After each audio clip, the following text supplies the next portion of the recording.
کہ خود خان صاحب پارٹی کے اندر ایک کمیٹی بناتے ہیں اور اس کمیٹی کو یہاں کے وزیر اعلیٰ تبدیل کر دیتے ہیں. آپ کی بات سمجھ گیا. میں آپ کو یہی کہہ رہا ہوں نا کہ آپ یہ دیکھیں کہ وہاں پہ کمیٹی خان صاحب نے کوئی تحریر ہی نہیں بنائی. جی. لوگ آگے کہتے ہیں کہ انہوں نے کہا کہ جی فلاں فلاں فلاں. اب اس کے لیے لیگل میکنزم تو ہے نہیں. جی. اب آپ یہ دیکھیے یہاں پہ افضل مروت کے متعلق آ گیا تھا جی اسے پارٹی سے ہٹا دیا گیا. جی.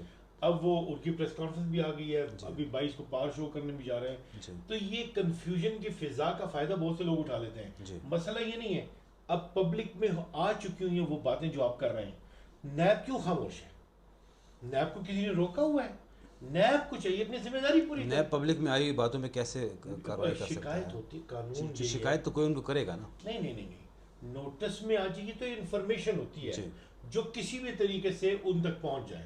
اب اخبار میں آ گئی, اب ایک وزیر نے استعفیٰ دے دیا, پریس کانفرنس کر لی. جی. تو یہ چیزیں ایسی نہیں ہیں جن پہ آپ آنکھیں بند کرتے ہیں. یہ انفارمیشن پبلک ہو چکی ہے. نیب کی ذمہ داری ہے, اینٹی کرپشن کی ذمہ داری ہے کہ وہ پروب کرے. یہ پارٹی کی سطح پہ بننے والی جو آپ جو کمیٹیوں کی بات کر رہے ہیں وہ ٹھیک ہے, پارٹی کا انٹرنل معاملہ ہوتا ہے, اس کی بھی لیگل اینٹیٹیز, لیگل حیثیتیں ہوتی ہیں, گڈ گورننس کو دیکھنا ہوتا ہے, ان کی قانونی حیثیت ہے یا نہیں وہ ایک علیحدہ ڈیبیٹ ہے. لیکن یہ ذمہ داری جن کی ہے نا, وہ ادارے ہیں جیسے اینٹی کرپشن, جیسے نیب, جیسے پولیس, ان کا کام ہے ان چیزوں کو دیکھنا. اور اگین کہتا ہوں بٹ صاحب, جن کی ذمہ داری ہے, کیا ان میں وزیر اعلیٰ شامل نہیں ہیں؟ کیا ان میں پارٹی کی لیڈرشپ شامل نہیں ہے جن کا بیانیہ ہی دیکھیے کرپشن کے خلاف رہا ہے ماضی کی کئی دہائیوں سے؟ میرے حضور حضرت عمر فاروق رضی اللہ تعالیٰ عنہ کیا خلیفہ وقت نہیں تھے؟ لیکن وہیں پہ اکاؤنٹیبلٹی ہوئی نا. جی. تو اس کا مطلب یہی ہے کہ اگر پارٹی کی سطح پہ کوئی چاہے وزیر اعلیٰ ہے, چاہے کوئی کسی بھی منصب پہ بیٹھا ہے, اکاؤنٹیبلٹی سے تو کوئی بھی مبرہ نہیں ہے نا. وہ اگر بات چیت سامنے آتی ہے تو اس کے لیے ایک علیحدہ میکنزم آئین اور قانون نے فراہم کیا ہوا ہے نا. لیکن اس وقت پارٹی کے اندر مختلف گروپ سامنے آ چکے ہیں. عاطف خان صاحب جو ہیں وہ جنید اکبر صاحب اور شکیل خان کی گواہی دے رہے ہیں کہ یہ لوگ کرپشن میں ملوث نہیں ہیں, کیونکہ ماضی میں بھی یہ لوگ صوبائی کابینہ کا حصہ رہے ہیں. دوسری طرف علی امین صاحب کی بنائی ہوئی کمیٹی نے انہیں کرپشن کا ذمہ دار قرار دیا ہے. تو آپ کیا سمجھتے ہیں کہ اس بحران پہ علی امین صاحب کیسے قابو پائیں گے؟ دیکھیے پہلی بات تو یہ ہے کہ علی امین صاحب کو میجورٹی کی سپورٹ حاصل ہے اسمبلی میں. He is the leader of the government اور ہاؤس میں. ٹھیک ہو گیا. ایلیگیشن صحیح بھی ہو سکتی ہے, ایلیگیشن غلط بھی ہو سکتی ہے. عاطف کی بات صحیح بھی ہو سکتی ہے, غلط بھی ہو سکتی ہے. اسی لیے آئین نے بتایا نا فیئر انکوائری ہونی چاہیے. دیکھیے لوگ آتے ہیں, لوگ چلے جاتے ہیں. ایسے بھی وزیر اعلیٰ گزرے ہیں جن کے نام بھی ابھی آپ کو یاد نہیں ہوں گے. ایسے بھی چیف جسٹس گزرے ہیں جن کے آپ کے نام بھی یاد نہیں ہوں گے. معاملہ یہ ہے کہ ہر ادارہ جس کا کام جو ہے اسے ادا کرنا چاہیے. پبلک مضطرب ہو جاتی ہے, پبلک نے پریشان ہونا ہے. پبلک اپنے ریپرزینٹیٹیوز پہ سکینڈلز نہیں دیکھنا چاہتی, نہ وہ یہ دیکھنا چاہتی ہے کہ ان کے لیڈرز پہ بے بنیاد الزامات لگائیں. یہاں پہ آپ کو پتہ ہے وقت کیا جا رہا ہے؟ یہاں پہ تو اس معاشرے میں اب ہم ایسے دیکھ رہے ہیں, بدماش جو ہے وہ شریفوں پہ چڑھائی کر کے کہتا ہے کہ شرافت کیسے دکھانی چاہیے. یعنی اٹھائی گرا ہوگا لیکن وہ آئے گا اور دوسرے کہے گا اور تم ابھی تک ٹھیک نہیں ہوتے ہو, کب تم جو ہے وہ صحیح جگہ پہ آؤ گے اور یہ حرام توپیاں چھوڑ دو گے. میں آپ کو یہ عام الفاظ اس لیے بیان کر رہا ہوں کہ پبلکلی استعمال ہوتے ہیں. تو بات یہ ہے کہ یہ وقت جو ہے ایک ایسا وقت ہے جس میں رول آف لا جو ہے اس کی ہم نے کیوں آواز اٹھائی ہے.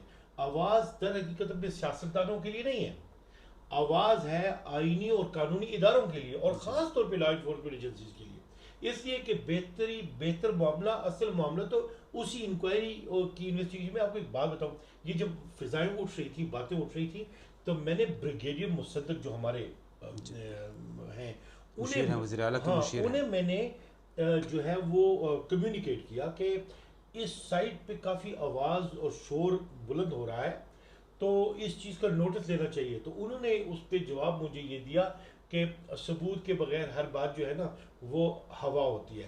تو میں نے انہیں کہا جی جب شور اٹھ رہا ہوتا ہے نا تو آنکھیں بھی بند نہیں کی جا سکتی. انہوں نے کہا کہ آئی بی دی لاسٹ پرسن کہ میں کبھی ان چیزوں پہ آنکھیں بند کروں.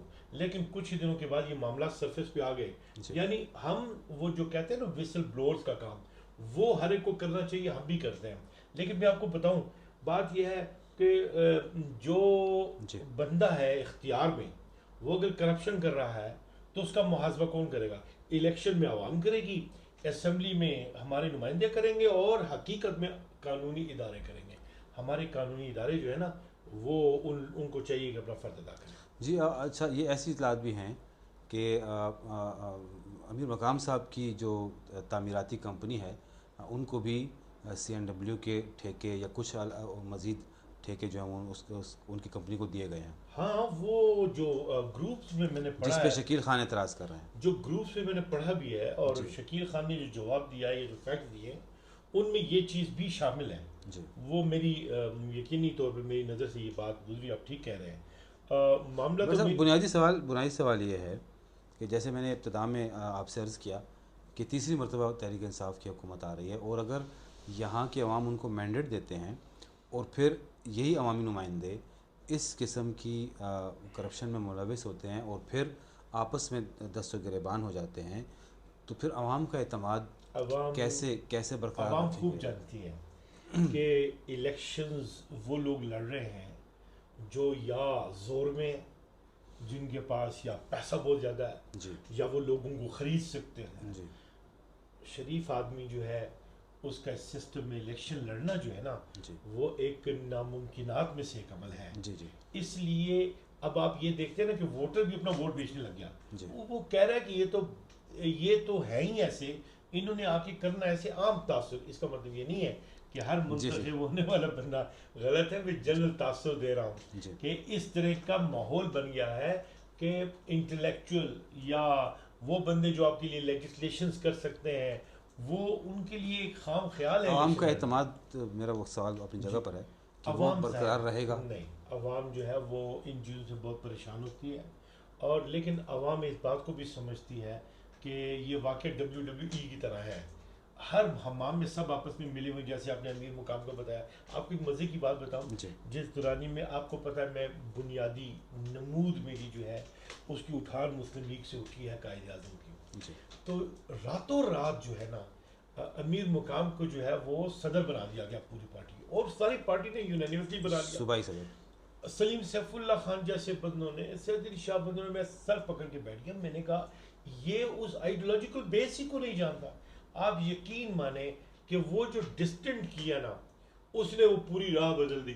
اس لیے کہ یہاں پہ ہر چیز کاروبار ہو گیا ہے. پیسہ لگاؤ، پیسہ کماؤ.